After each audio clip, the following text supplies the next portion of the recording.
Well, the time is just gone 8:53 a.m. as we continue with the this morning's edition of News and Views. Now, last night on In Conversation with myself with a panel discussion, we discussed the issue of xenophobia in South Africa and talking about the hidden hand that is stirring the chaos in the country.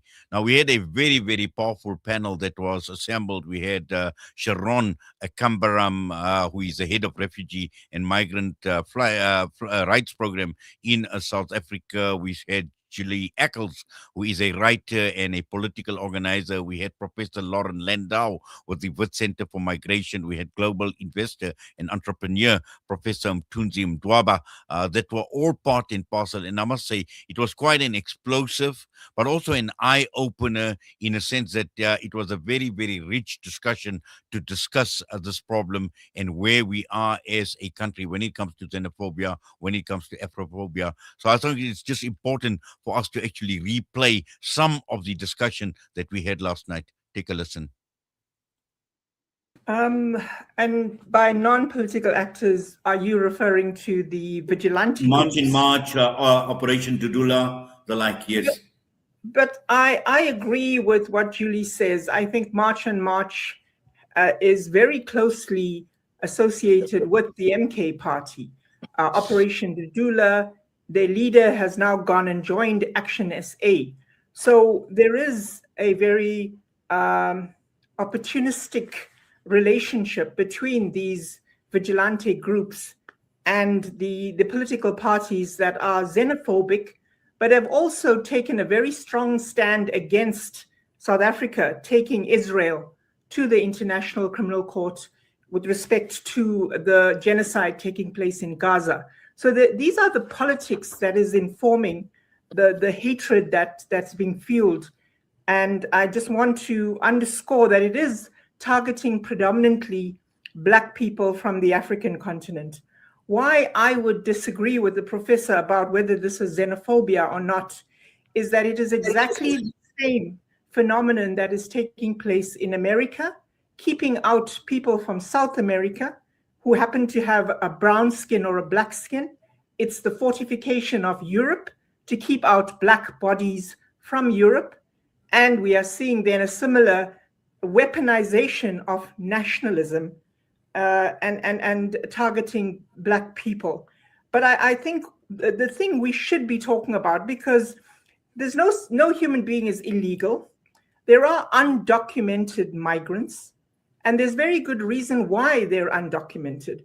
I can sit here and speak to you for the next hour about the difficulties that refugees and asylum seekers have, people coming from Somalia, people coming from the DRC, people fleeing countries like Tanzania and Uganda because they are persecuted based on their sexual orientation, fleeing for their life, and they get rejected for refugee protection in our country.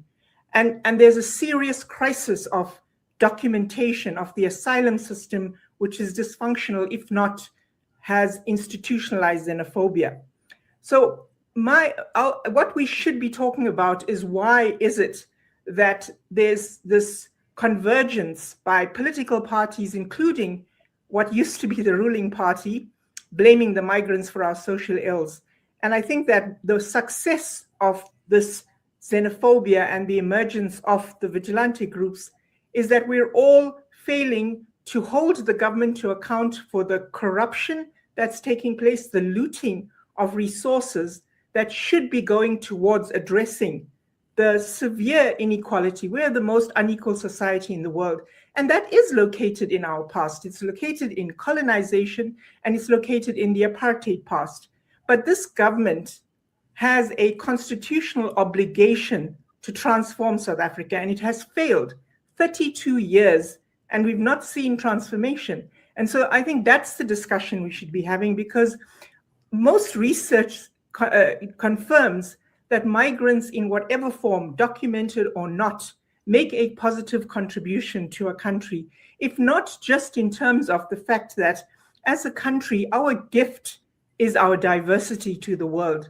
So, you know, I feel very uncomfortable that we fall into this trap of talking about the migrants, because that's what the political parties want. That's what the African National Congress wants, because then we're not talking about Tembisa and the billions that has been looted. We're not talking about Charlotte Maxeke Hospital and the money that's been stolen, and that poor working class people are suffering the consequences of a health system in crisis and an education system in crisis. But it's easy to blame the migrants for that problem with unsubstantiated information about millions of people who are illegal in our country.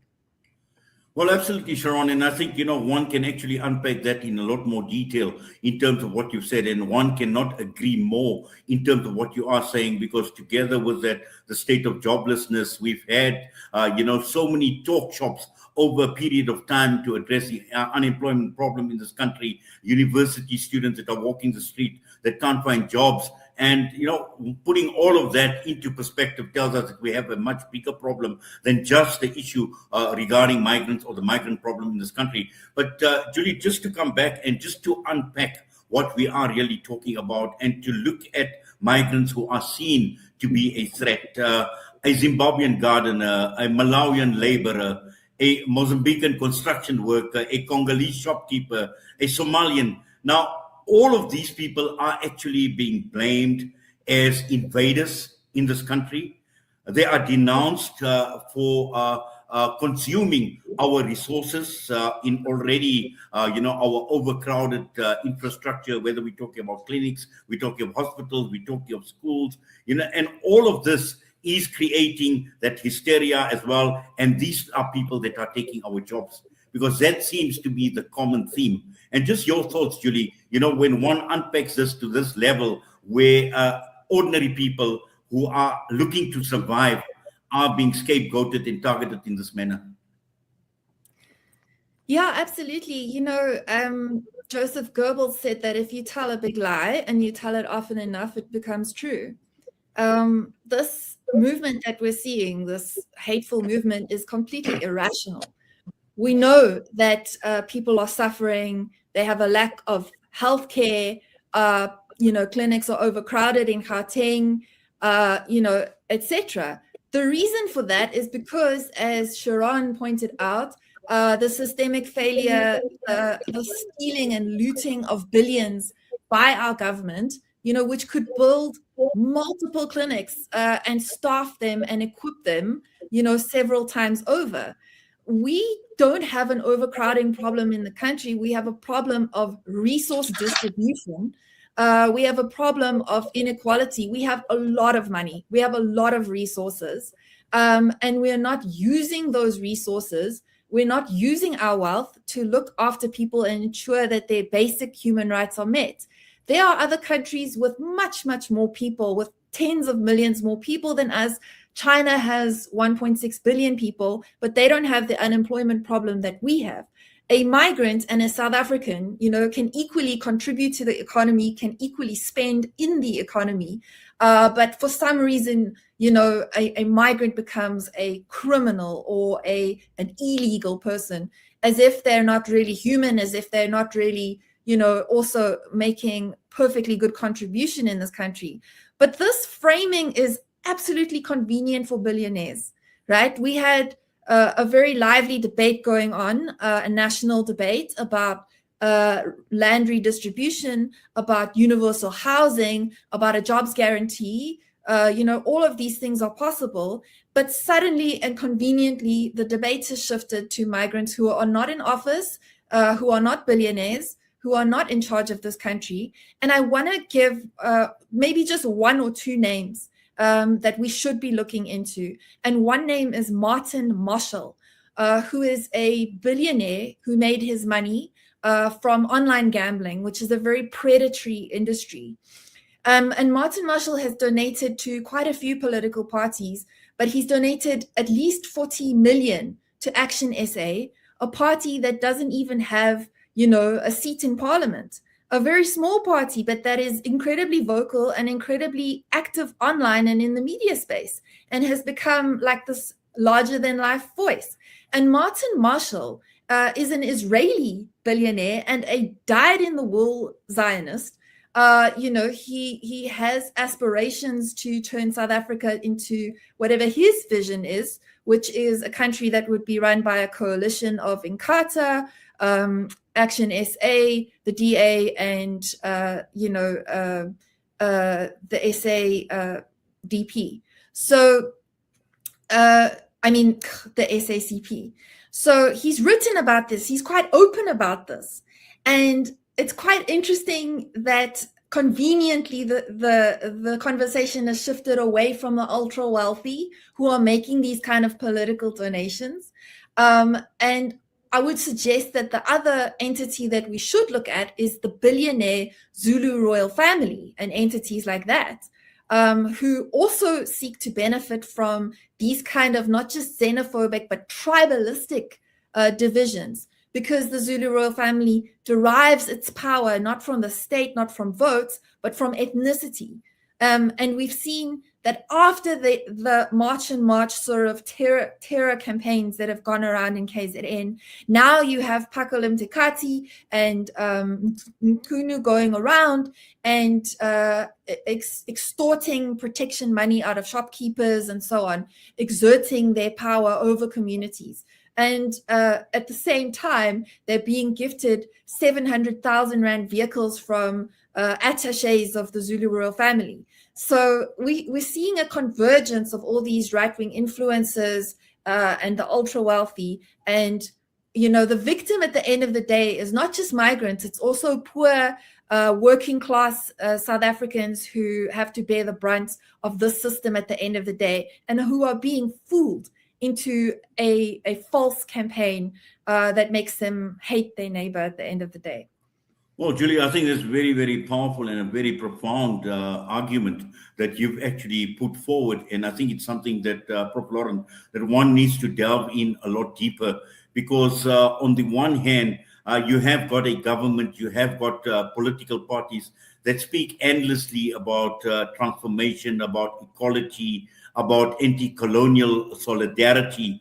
And when they speak about poor Africans, or they speak about them being attacked as a result of xenophobia. But on the flip side, and Sharon alluded to this as well, where we are a very, very unequal society. And when one looks, for example, Cape Town, for example, which is so detached from South Africa at this point in time, and when one looks at the wealthy class that obviously have huge investments in Cape Town and are moving in as well. So that seems to be acceptable, because it appears as if governments and also political parties are actually terrified of confronting wealthy Western interests, property developers that come into the country, tourism operators. These are the like that come in. And again, South Africa seems to have an appetite for wealthy foreign investors rather than looking at the poor migrants that come into this country. I think that is absolutely true. But I think if we're looking at who the government is afraid of confronting, it's the South African people themselves, and it is the people who are governing townships across the country. They are unable to come into spaces, whether it's in Tembiso or whether it's in Motherwell or any number of places where we've seen this sort of violence across the last 2 decades. They're unwilling to come in and hold local authorities accountable.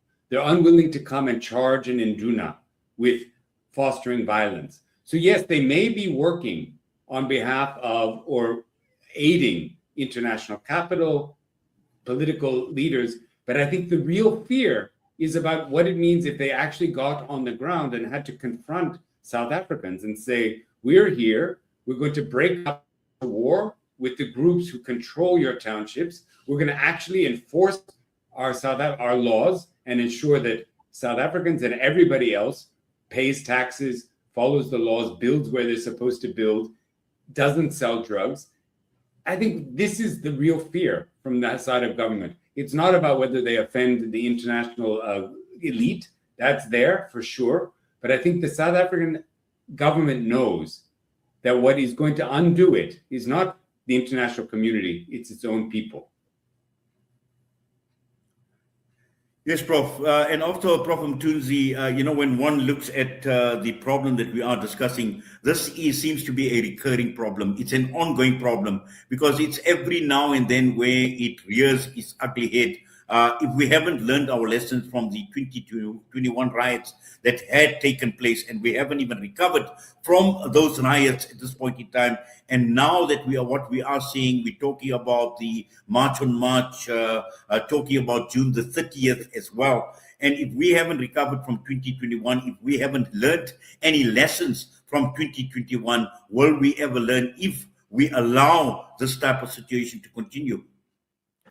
Well, firstly, I want to say that every colleague of mine today has touched on some very important aspects. But I am going to go back to Sharon and say I refuse to accept that South Africans are xenophobic.